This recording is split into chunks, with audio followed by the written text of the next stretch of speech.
जय हिंद दोस्तों, स्वागत है आपका अपने YouTube चैनल प्रतिमा यूपी पीसीएस पर। तो कैसे आप सभी, आई होप कि सभी अच्छे होंगे। तो आज का जो हमारा प्रैक्टिस सेट रहेगा वो आरपीएफ एसआई 12 जनवरी 2019 शिफ्ट नंबर 3 का रहेगा। तो सभी लोग क्लास को अंत तक जरूर देखिएगा। क्लास कैसे लगेगी कमेंट बॉक्स में जरूर बताइएगा और सभी लोग क्लास को शेयर भी कर दीजिएगा। ठीक है, चलिए तो क्लास को स्टार्ट करते हैं। अपने क्वेश्चन को देखते हैं। देखिए, क्वेश्चन नंबर फर्स्ट दिया है, राष्ट्रीय कृषि बाजार के संबंध में निम्नलिखित क्या है। ये ऑप्शन जो इसका 4 हो जाएगा वो सही हो जाएगी। यह विभिन्न राज्यों के लिए कई लाइसेंस प्रदान करती है। ठीक है, राष्ट्रीय कृषि बाजार के संबंध में निम्नलिखित यह विभिन्न राज्यों के लिए कई लाइसेंस प्रदान करती है। ऑप्शन नंबर डी जो है इसका राइट आंसर हो जाएगा। नेक्स्ट दिया है, ओल्ड फेथफुल बीजर निम्नलिखित में से किस देश में पाया जाता है। तो यूएसए में पाया जाता है। ठीक है, अमेरिका में पाया जाता है। इसका राइट आंसर जो हो जाएगा वो ऑप्शन नंबर फर्स्ट करेक्ट हो जाएगा। परमाणविक या आणविक पैमाने पर द्रव्यमान को मापने की मानक इकाई क्या है। परमाणविक या आणविक पैमाने पर द्रव्यमान को मापने की मानक इकाई क्या है। राइट आंसर हो जाएगा एकीकृत परमाणु द्रव्यमान इकाई। ठीक है, एकीकृत परमाणु द्रव्यमान इकाई इसका राइट आंसर हो जाएगा, यानी ऑप्शन नंबर फर्स्ट जो है करेक्ट आंसर हो जाएगा। चलिए, इसी तरीके से नेक्स्ट क्वेश्चन दिया है, छोटे और भुगतान बैंकों की संख्या की स्थापना के लिए न्यूनतम कितने रुपए की पूंजी की आवश्यकता होती है। छोटी और भुगतान बैंकों की स्थापना के लिए न्यूनतम कितने रुपए की पूंजी की आवश्यकता होती है। तो 100 करोड़ की। ठीक है, 100 करोड़ की आवश्यकता होती है। ऑप्शन नंबर डी जो है इसका करेक्ट आंसर हो जाएगा।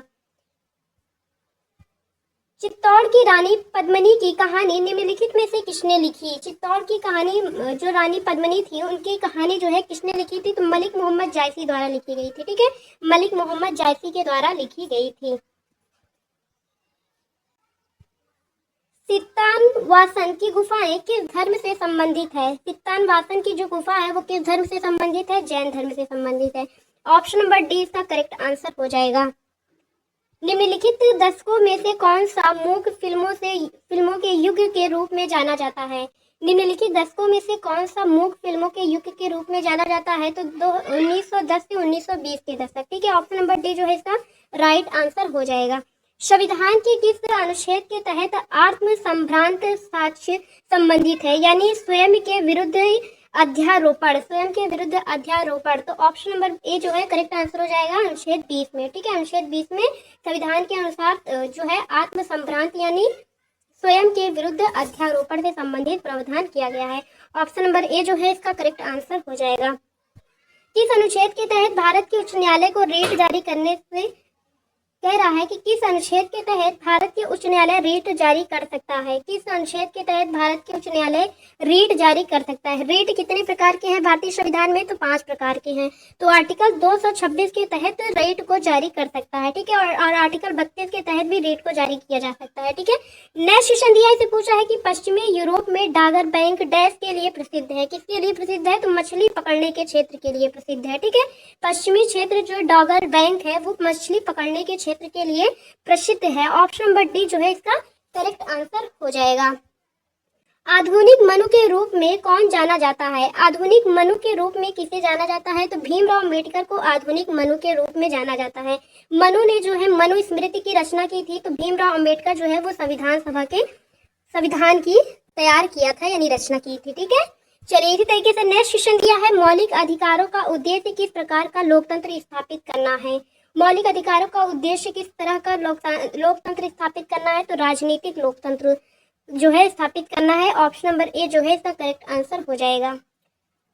वर्तमान में केंद्रीय योजना सांसद सदस्य स्थानीय क्षेत्र विकास योजना के तहत मिलने वाली राशि कितनी है। तो 5 करोड़ है। ठीक है, 5 करोड़ राशि है। ऑप्शन नंबर सी जो है इसका करेक्ट आंसर हो जाएगा। खेलों में हेप्टाथलॉन में कितनी प्रतिस्पर्धाएं होती हैं। खेलों में हेप्टाथलॉन में कितनी प्रतिस्पर्धाएं होती हैं। तो 7 प्रतिस्पर्धाएं होती हैं। ऑप्शन नंबर सी जो है इसका राइट आंसर हो जाएगा। मिशन पूछ रहा है, देखिए क्वेश्चन क्या है कि मिशन 11 मिलियन किस खेल से जुड़ा हुआ है। मिशन 11 मिलियन जो है वो फुटबॉल खेल से जुड़ा हुआ है। ठीक है, ऑप्शन नंबर ए जो है इसका करेक्ट आंसर हो जाएगा। मिशन जो 11 मिलियन है वो किससे संबंधित है। तो फुटबॉल खेल से संबंधित है। किताब उल हिंद नामक पुस्तक के लेखक कौन है। किताब उल हिंद नामक पुस्तक किसके द्वारा लिखी गई है। तो अल बिरूनी के द्वारा लिखी गई है। ठीक है, ऑप्शन नंबर बी जो है इसका करेक्ट आंसर हो जाएगा। बी लिम्फोसाइट्स हमारे रक्त में रोगाणुओं से लड़ने के लिए प्रोटीन रक्षी परत का उत्पादन करते हैं। इन प्रोटीनों को क्या कहा जाता है? तो एंटीबायोटिक कहा जाता है, एंटीबायोटिक्स कहा जाता है। ठीक है, ऑप्शन नंबर सी जो है इसका राइट आंसर हो जाएगा। मुक्त अवस्था में बिंदुओं के साथ बीच सामान्य त्रिविम समष्टि को क्या कहा जाता है? मुक्त अवस्था में बिंदुओं के बीच सामान्य त्रिविम समृद्धि को क्या कहा जाता है? तो क्रिस्टल लैटिस कहा जाता है। ठीक है, क्रिस्टल लैटिस यानी ऑप्शन नंबर सी जो है इसका राइट आंसर हो जाएगा। मध्य युगीन भारत में कारखाना शब्द का अर्थ क्या था? मध्य युगीन भारत में कारखाना शब्द का अर्थ क्या था? तो शाही कार्यशाला था। शाही कार्यशाला को मध्य युगीन भारत में कारखाना कहा जाता था। ठीक है, भारत की सबसे बड़ी पवन चक्की समूह किस राज्य में स्थित है? भारत की सबसे बड़ी पवन चक्की समूह किस राज्य में स्थित है? विंड फॉर्म क्लस्टर किस राज्य में था? तो तमिलनाडु राज्य में है। ठीक है, तमिलनाडु राज्य में स्थापित किया गया है। ऑप्शन नंबर डी जो है इसका राइट आंसर हो जाएगा। आवश्यक प्रतिक्रियाओं या रासायनिक प्रतिक्रियाओं में बने उत्पादों का मात्रात्मक अध्ययन क्या है? तो राइट आंसर क्या हो जाएगा इसका? स्टोइचियोमेट्री जो है इसका करेक्ट आंसर हो जाएगा, यानी ऑप्शन नंबर सी जो है राइट एंड करेक्ट आंसर होगा। इसी तरीके से नेक्स्ट क्वेश्चन दिया है, मानव आंख के द्वारा ग्रहण किए गए प्रकाश की मात्रा का मापन क्या कहलाता है? मानव आंख के द्वारा ग्रहण किए गए प्रकाश की मात्रा का मापन क्या कहलाता है? तो राइट आंसर हो जाएगा फोटोमेट्री कहलाता है। ठीक है, फोटोमेट्री कहलाता है। ऑप्शन नंबर ए जो है इसका राइट आंसर हो जाएगा। निम्नलिखित में से वह पहला राज्य कौन सा है जिसने राज्य भर के सभी घरों में रूफटॉप वर्षा जल संचयन अनिवार्य बना दिया है? तो तमिलनाडु जो है इसका राइट आंसर हो जाएगा। ऑप्शन नंबर ए जो है करेक्ट हो जाएगा। नेक्स्ट दिया इसे पूछा है कि 1765 में दीवानी अधिकार अंग्रेजों को किस राज्य में मिला? दीवानी अधिकार किस राज्य में मिला? तो बंगाल, बिहार और उड़ीसा राज्य में मिला। ठीक है, इन तीनों राज्यों में 1765 में दीवानी अधिकार अंग्रेजों को मिला था। ऑप्शन नंबर ए जो है इसका राइट आंसर हो जाएगा। उत्तर पूर्वी भारत में झूमिंग खेती को क्या कहा जाता है? उत्तर पूर्वी भारत में झूमिंग खेती को क्या कहा जाता है? तो राइट आंसर जो हो जाएगा झूम कृषि हो जाएगा। ठीक है, झूम कृषि। देखिए, जो इस तरफ का होगा, इस तरफ का भारत के इस तरफ क्षेत्र का झूमिंग खेती को जो है झूम खेती के नाम से जाना जाता है। ठीक है, झूम कृषि के नाम से जाना जाता है, जिसे स्थानांतरित कृषि के नाम से भी जाना जाता है। इनमें से कौन सी प्रतियोगिता दौड़ वाली प्रतियोगिता से संबंधित नहीं है?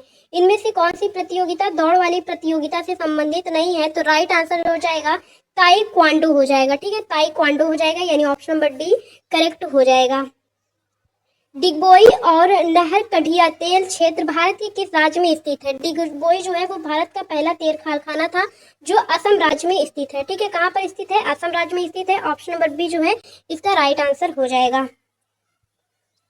पीडीएस योजना को लक्षित पीडीएस के रूप में पुनर्गठित कब किया गया था? तो 1997 में किया गया था। ठीक है, ऑप्शन नंबर ए जो है इसका करेक्ट आंसर हो जाएगा। 1997 में किया गया था। ठीक है, निम्नलिखित में से कौन दुनिया का सबसे शुष्क रेगिस्तान है? दुनिया का सबसे शुष्क रेगिस्तान कौन सा है? तो आटाकामा मरुस्थल है। ठीक है, आटाकामा का मरुस्थल जो है दुनिया का सबसे शुष्क मरुस्थल है। ऑप्शन नंबर बी जो है इसका करेक्ट आंसर हो जाएगा। रेशम फाइबर के उत्पादन के लिए रेशम कीड़ के पालन को गैस के रूप में जाना जाता है। रेशम फाइबर के उत्पादन के लिए रेशम कीड़े के पालन को किस नाम से जाना जाता है? तो सेरीकल्चर कहते हैं। ठीक है, सेरीकल्चर के नाम से जाना जाता है। ऑप्शन नंबर डी जो है इसका करेक्ट आंसर हो जाएगा। भाखड़ा नागल बांध किस नदी पर बनाया गया है? भाखड़ा नागल बांध किस नदी पर बनाया गया है? तो सतलुज नदी पर बनाया गया है। भाखड़ा नागल बांध सतलुज नदी पर बनाया गया है। ऑप्शन नंबर डी जो है इसका राइट आंसर हो जाएगा। वास्को डिगामा भारत कब आया? वास्को डिगामा भारत कब आया था? वास्को डिगामा भारत आया था 1498 ईस्वी में। ठीक है, भारत जो आया था वो 1498 में आया था और जो जल मार्ग से भारत की खोज की थी। ठीक है, निम्नलिखित में से कौन सा सामान्यतः लाल शैवाल कहलाता है? लाल शैवाल कौन सा कहलाता है? तो रोडोफिसी कहलाता है। ठीक है, रोडोफिसी जो होता है एक लाल शैवाल कहलाता है या लाल शैवाल है। निम्नलिखित महाद्वीपों में से एटलस पर्वत कहाँ पर स्थित है? एटलस पर्वत जो है कहाँ पर स्थित है? तो अफ्रीका महाद्वीप में स्थित है। एटलस पर्वत कहाँ पर स्थित है? एटलस पर्वत जो है वो अफ्रीका महाद्वीप में स्थित है। ऑप्शन नंबर डी जो है इसका करेक्ट आंसर हो जाएगा। आंध्र प्रदेश पुनर्गठन अधिनियम 2014 के अनुसार हाल ही में किस राज्य की स्थापना की गई? आंध्र प्रदेश पुनर्गठन अधिनियम 2014 के अनुसार हाल ही में किस राज्य की स्थापना की गई? तो तेलंगाना राज्य की स्थापना की गई थी। किस राज्य की? तेलंगाना राज्य की स्थापना की गई थी। तेलंगाना राज्य की जो स्थापना की गई थी वो 2 जून सन 2014 को एक नया राज्य जो है आंध्र प्रदेश से अलग होकर तेलंगाना राज्य बनाया गया था। ठीक है। निम्नलिखित में से किसको वुड स्प्रिट कहा जाता है? वुड स्प्रिट किसे कहा जाता है? तो मेथनॉल के कहा जाता है। ठीक है, मेथनॉल को जो है वुड स्प्रिट के नाम से जाना जाता है। ऑप्शन नंबर सी इसका करेक्ट आंसर हो जाएगा। राज्य के नीति निर्देशक सिद्धांतों के लक्ष्य क्या है? राज्य के नीति निर्देशक सिद्धांतों के लक्ष्य क्या है? तो सामाजिक, राजनीतिक और आर्थिक लाभ जो है इसका लक्ष्य माना जाता है। ऑप्शन नंबर बी जो है इसका करेक्ट आंसर हो जाएगा। जन संपत्ति के संरक्षक के रूप में किसे जाना जाता है? पब्लिक पर्स के संरक्षक के रूप में किसे जाना जाता है? तो नियंत्रक और महालेखा परीक्षक को जाना जाता है। ठीक है, ऑप्शन नंबर सी इसका करेक्ट आंसर हो जाएगा। निम्नलिखित में से किस खेल के साथ बेस्ट स्ट्रोक शब्द जुड़ा हुआ है? बेस्ट स्ट्रोक शब्द किससे जुड़ा हुआ है? तो तैराकी से जुड़ा हुआ है। ठीक है, ऑप्शन नंबर डी जो है इसका करेक्ट आंसर हो जाएगा। भाई क्लास को लाइक कर लीजिएगा सभी लोग और शेयर भी करिए ताकि और बच्चे जुड़ सके और अच्छे से पढ़ सके। ठीक है, क्लास को लाइक एंड शेयर करिएगा और जो नए बच्चे जुड़े हैं वो चैनल को क्या करते हैं? सब्सक्राइब कर लेंगे। ठीक है, चैनल को क्या सब्सक्राइब कर लेंगे। ठीक है, चलिए नेक्स्ट क्वेश्चन दिया है कि संवैधानिक संशोधन द्वारा केंद्र शासित क्षेत्र दिल्ली को राष्ट्रीय राजधानी क्षेत्र दिल्ली के रूप में पुनर्गठित किया गया। तो 69वां संविधान संशोधन हुआ था। ठीक है, 69वां संविधान संशोधन हुआ था। ऑप्शन नंबर ए जो है इसका करेक्ट आंसर हो जाएगा। तुगलक वंश की स्थापना किसने की थी? तुगलक वंश की स्थापना किसके द्वारा की गई थी? दिल्ली सल्तनत का ही एक वंश था तुगलक वंश। तुगलक वंश की स्थापना गयासुद्दीन तुगलक के द्वारा की गई थी। ऑप्शन नंबर सी जो है इसका राइट आंसर हो जाएगा। निम्नलिखित में से कौन सा अप्रत्यक्ष कर है? निम्नलिखित में से कौन सा अप्रत्यक्ष यानी इनडायरेक्ट टैक्स कौन सा है? तो वस्तु एवं सेवा कर है। ठीक है, वस्तु एवं सेवा कर जो है वो एक अप्रत्यक्ष कर है। ठीक है, जीएसटी जिसे कहते हैं। निम्नलिखित में से किस राज्य में प्रसिद्ध मार्शल आर्ट कलारीपयट्टू की उत्पत्ति हुई है? कलारीपयट्टू की उत्पत्ति जो है किस राज्य में हुई है? तो केरल में हुई है। राइट आंसर केरल यानी option number C is correct answer. 1952 में ओलंपिक खेलों में स्वतंत्र भारत ने अपना पहला व्यक्तिगत पदक जीता जो आयोजित हुआ। कहाँ पर आयोजित हुआ था? तो हेलेंसिकी में आयोजित हुआ था। ठीक है, ऑप्शन नंबर डी जो इसका करेक्ट आंसर हो जाएगा। हेलेंसिकी में आयोजित हुआ था 1952 में ओलंपिक खेल। ठीक है, स्वतंत्र भारत ने पहला व्यक्तिगत पदक जीता था इसी समय 1952 में। ठीक है, दिल्ली की किस सुल्तान ने पहली बार कुतुब मीनार के निर्माण की शुरुआत की थी?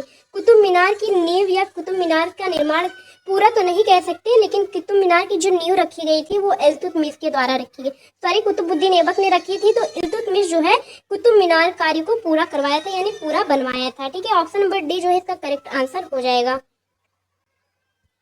सुल्तान मोहम्मद बिन तुगलक ने अपनी राजधानी को दिल्ली से किस जगह स्थानांतरित करने का फैसला किया? सुल्तान मोहम्मद बिन तुगलक जो है दिल्ली इसकी राजधानी थी और कहाँ पर इन्होंने अपने स्थानांतरित की? तो देवगिरी में स्थानांतरित की। ठीक है, देवगिरी में। ऑप्शन नंबर ए जो है इसका राइट आंसर हो जाएगा। अंशपीड़ित तरलों की प्रवाह गति को मापने के लिए किस उपकरण का उपयोग किया जाता है? अंशपीड़ित तरलों की प्रवाह गति को मापने के लिए किस उपकरण का प्रयोग किया जाता है? तो वेंटुरी मीटर का प्रयोग किया जाता है। ठीक है, वेंटुरी मीटर का प्रयोग किया जाता है। ऑप्शन नंबर ए इसका करेक्ट आंसर हो जाएगा। 18वें एशियाई खेलों निम्नलिखित में से कौन सा शुभंकर नहीं था? 18वां जो एशिया खेल हुआ था उसका शुभंकर क्या नहीं था? तो बोरोबी जो था इसका शुभंकर नहीं था। ठीक है, बोरोबी इसका शुभंकर नहीं था। ऑप्शन नंबर बी जो है इसका करेक्ट आंसर हो जाएगा। फूलों का मादा प्रजनन अंग निम्नलिखित में से कौन सा है? फूलों का मादा प्रजनन अंग कौन सा है? तो जायांग हो जाएगा। ठीक है, जायांग ऑप्शन नंबर सी जो है इसका करेक्ट आंसर हो जाएगा। भारत के उच्चतम न्यायालय निम्नलिखित में से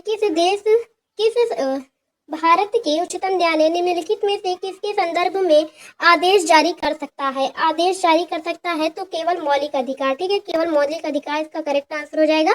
ऑप्शन नंबर सी। ठीक है, तो आज के लिए हमारा जो है प्रैक्टिस सेट यहीं तक रहा। तो जाते जाते सभी लोग क्लास को लाइक करते जाइएगा और क्लास कैसी लगी कमेंट बॉक्स में जरूर बताइएगा। तो इसी तरीके से अच्छे वीडियो पाने के लिए चैनल को सब्सक्राइब करना ना भूलें।